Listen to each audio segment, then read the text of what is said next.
Hi, Cheryl Todd with Boys and Girls Club of Greater Baton Rouge. This is day 5 video of our Be Safe, Be Smart, Get Real About Violence program for 3rd, 4th, and 5th graders. We've really talked about a bunch of different things through this video series. On day 1, we talked about violence and what violence is, and that is something mean done on purpose to hurt someone, and some of the effects that it has on our communities and how we can stop those things. Also, we talked about influences or ideas where we get messages about meanness or violence, and some of those places are TV shows, video games, movies, and music, and other people.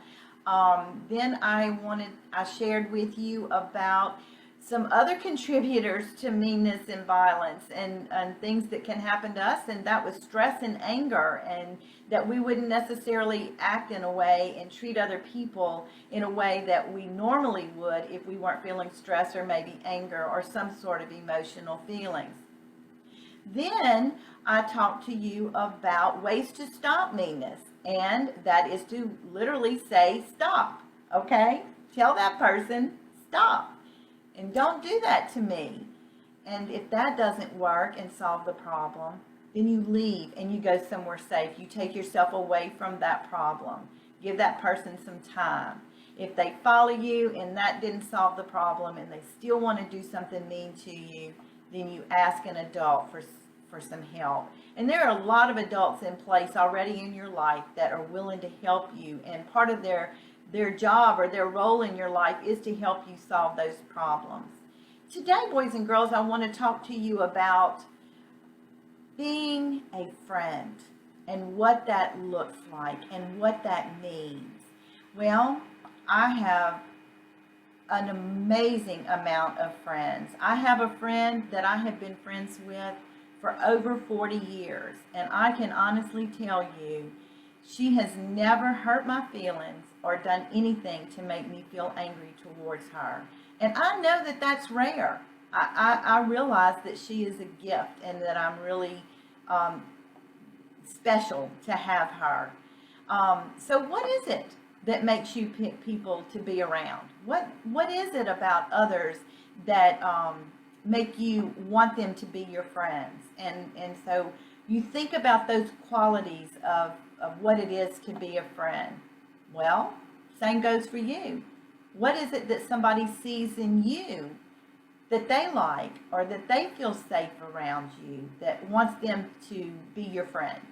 So, you know, there's a lot of things. I know you see my signs back here, and the one that says be a buddy, not a bully. And then to respect, you must give respect. Well, that's true. A friendship is a mutual relationship, a mutual responsibility, and you both hold part of that responsibility on your shoulders. And you have to be a friend just like you expect people to be a friend to you. And then part of another message I want to point out is right here. It's cool to be kind. You know, when you pick friends, do you pick the kid who comes to school and treats others disrespectfully? Or do you choose friends that make you laugh and you have fun with and you feel safe around, you don't feel threatened by, and stuff like that? You have that choice. You have that power to choose the friends that you want. I want to talk to you now I want to tell you a little bit about me. And when I was in 6th grade, and I'm not going to tell you when that was, but it was a long time ago. My grandmother was my best friend, and when I was in 6th grade, she passed away, and that was so difficult for me because I could come home from school and I could talk to her about any and everything. I could ask her questions, and she just was so wise and could give me just the answer I needed to hear at that time. But anyway, so I was in 6th grade. And I drew a heart, and I would suggest that maybe you think about this as if it was your heart. This was my heart. And, you know, a lot of my friends or kids that were in my classroom, they probably didn't know my grandmother, but they knew me, okay? And so we were also in sixth grade about this same time doing a project. We were doing a bug project where we had to collect bugs and put in what we had then, a glass jar, because we didn't have plastic like everybody does now. We put it in a glass jar. And I was the kind of kid that I didn't like to play outside at recess. I didn't like to get hot and sweaty and all that. I'm so different now. But so I was in the classroom at recess. My teacher would let me stay in. But part of the deal was I had to help clean the room and straighten the books on the bookshelf and sweep the floor. Well, we had a shelf in our classroom, and it was high enough up that if the broom could go underneath that shelf, it might, knock that shelf over. Guess what? I was sweeping, and all these jars of bugs is on that shelf, and the broom handle, when I was sweeping there, knocked that shelf down, and all of those jars of bugs that were dead came busting down on the floor just in time for the recess bell to ring. And all of my classmates standing at the doorway, and I'm standing amongst all this broken glass and just terrified. I really was scared oh my gosh, I was in shock. I was scared and I didn't know what to do. And I was like, oh, I've just made a bigger mess. And all my classmates were standing at the door looking at me. And they're like, oh my goodness, what's that smell? Who did it? And why is it stinky in here? And then they saw me. Well, Cheryl did it. Cheryl did it. So every time something happened in the classroom, they said, Cheryl did it. Here's my heart. Remember, this is my heart.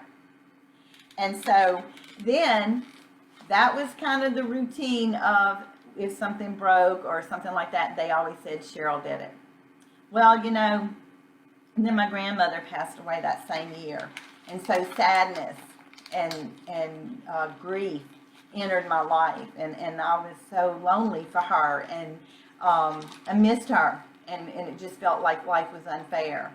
And then I'd go to school, and my friends would say Cheryl did it, or they would pick on me about making the room stinky and stuff like that. But my teacher that year was amazing, because she comforted me. She let me know she loved me and she cared about me, and she was sad for me too. And that was such an awesome gift that I had with that teacher. And I will never, ever forget her and how she loved me, and the softness of her voice when she told me it was going to be okay. Wow. So when she told me that, my heart started to feel a little bit better. It wasn't as heavy. So kind of started to feel a little bit better and more like myself. I'd go home and, I'd talk to my mom, and I'd tell my mom, this is happening at school and stuff like that. And she'd tell me, she said, it's going to be all right. This will pass. It won't always stay this way. And so, then, and she goes, and I love you, and you're very special to me, and you mean a lot to me. So I can unfold my heart, and there's my heart. I can see it again. But look, see all those wrinkles? My heart never can go back to the way it really, really was, because I have scars on them now from the pain and the hurt that happened. Yes, like I said, I couldn't help that my grandmother passed away. But those other kids who did mean things that hurt my heart, they could have done something different. And they are part of the reason why I had these scars on my heart. And no matter how much I scrape this or press this out, those scars are there forever. They're there forever. They can tell me they're sorry. They can tell me I didn't mean what I said, and some kids did tell me that.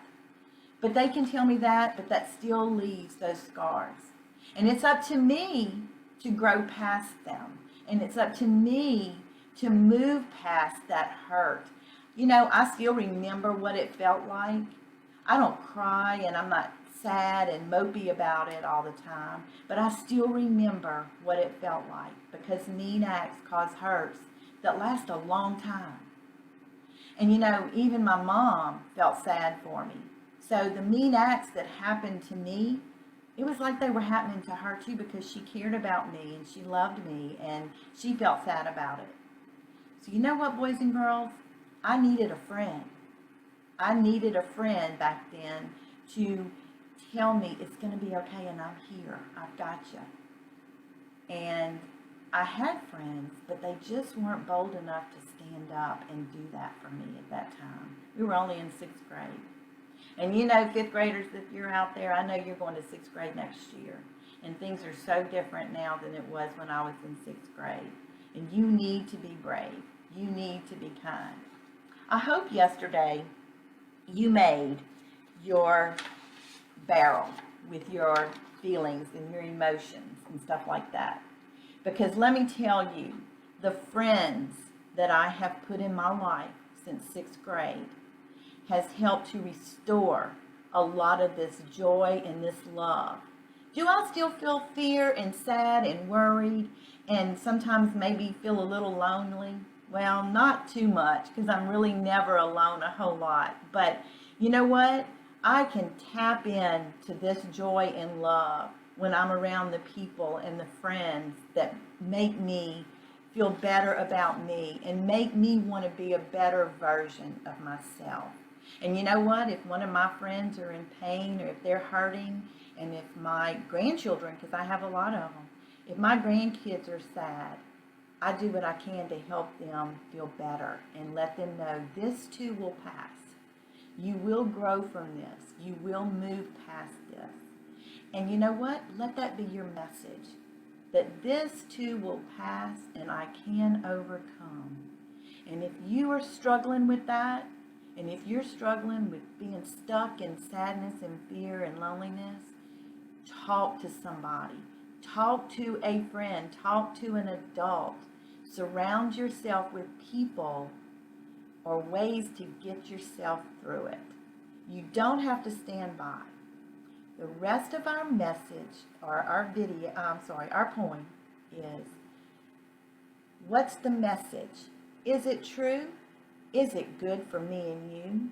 Don't stand by and don't be silent when you hear things mean or violent. You can be a powerful force in reducing violence. You can be a voice to stand up for yourself and tell people, stop, don't do that to me. Don't do that to a person that you're watching it happen to. Don't be a bystander. Boys and girls, I hope that you've gotten a message of positive attitude, positive outlook. I hope that you grow and you make this world a better place. Thank you so much for tuning into these videos, and have a great day and be nice to yourself.